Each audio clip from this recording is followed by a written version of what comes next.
Okay, so my topic was the diffusion of public policies. So there was different theories in this article, and there's 4 different ones I'm going to be focusing on. So there's constructivist theories, learning theories, competition theories, and coercion theories.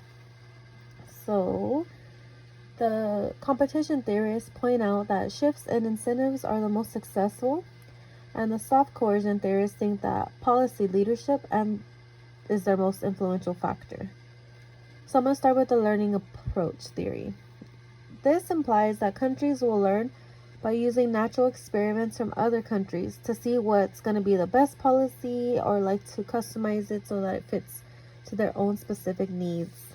Some critics will argue that not all lessons are always good or helpful. Sometimes a country may draw a wrong or unintended conclusion, or they might not have the same results as that country that they were getting the idea from. So with social knowledge, policy innovation spreads in the wake of diffusion of a shared fund of knowledge among elites about what is effective.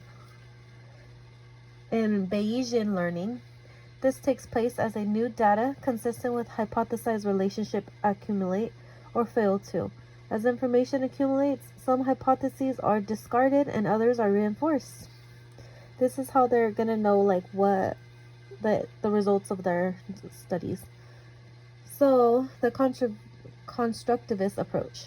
This was studied in the late 1970s. They understand that the meaning of social action or policy to the actor or policymaker is key. There's legitimate ends and appropriate means that are shared here and can vary from one period to the next. One example was trade tariff. The rule of trade tariff is socially constructed, and the construction changes over time. Tariffs were thought of to do different things in 1880, 1947, and 1995. Early constructivist studies trace the diffusion of educational and human rights policies from the first world to the third world, showing that most countries changed policies not when they were developmentally ready, but when they were influenced by global norms. Okay, so an example would be the World Education Revolution, and this was within 2 decades after World War II. Education enrollment started skyrocketing across the countries. Mass schooling was seen as the key to growth and democracy. With coercion, which is other words known as physical force, there is an anti-liberal approach here. It is dominant and effective, and in which it diffuses policy or policy change. This approach can be used by governments, international organizations, and non-governmental actors. Besides physical force, other types of force can be used: price discrimination, refusal to supply, etc.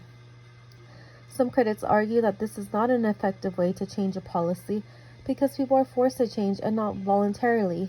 IMF is a good example.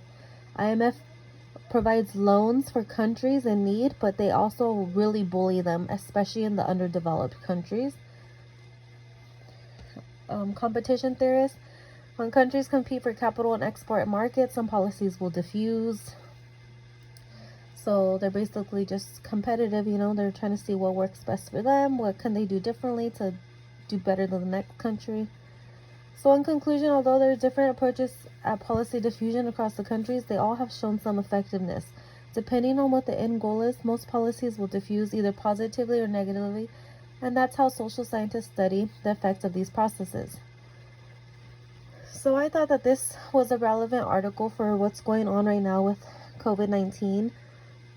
For example, one of the policies will be the mask policy. Some countries came up with it, others are seeing that it's working, so they're doing it, etc., etc. Right now it's kind of trial and error, so states, cities, towns, countries, everyone is doing their own different approach on COVID-19, but they're all kind of taking something from each other. So I feel like this was a perfect article for that, because all the different ways that we're all trying to get the same result. We're trying to put an end to this. So everyone's trying different policies, and we'll just have to wait and see which one works and which method was the most proactive one. That's it. Thank you.